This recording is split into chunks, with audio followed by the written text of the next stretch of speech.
আসসালামু আলাইকুম বন্ধুসকল, জুবিনদাৰ স্মৃতিত মই মোৰ স্বৰচিত কবিতা পাঠ কৰি শুনাবলৈ ওলাইছোঁ। কিবা ভুল ভ্ৰান্তি হ'লে ক্ষমা কৰি দিব। মোৰ কবিতাৰ শিৰোনাম দুখিতা মোৰ। মোৰ কবিতা পুথি হেঙ্গল কিৰণৰ পৰা মই কবিতাটো পাঠ কৰি আছোঁ। ধ্বংসস্তূপৰ ওপৰত আছে বহি শালিকাজনী, কাষত এক মৃত্যুময়ী বেদনাৰ তিক্তপাৰ।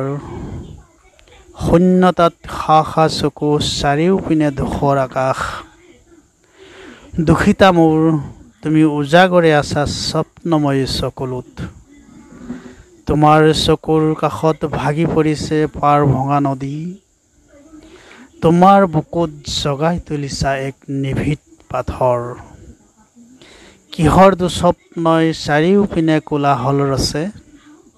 দুখিতা মোৰ, তুমি উজাগৰে আছা পৰাজিত চকুলোত।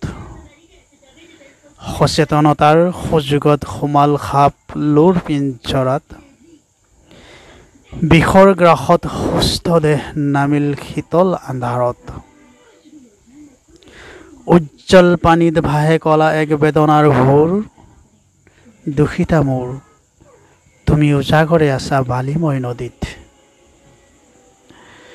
টোপনিত লালকাল জোনবাই ৰাতিৰ ভাগত, কামনাৰ চকুত আহিছে নিৰ্ভুল টোপনি। আশাৰ প্ৰদীপ নুমাই গৈছে সংসাৰৰ গান শুনি শুনি। উজাগৰে আছা মাথো, উজাগৰে তুমি। দুখিতা মোৰ। তো বন্ধুসকল, কবিতাটি মোৰ ইমানেই। ভাল লাগিলে লাইক কমেণ্ট শ্বেয়াৰ কৰিবলৈ নাপাহৰিব। ধন্যবাদ।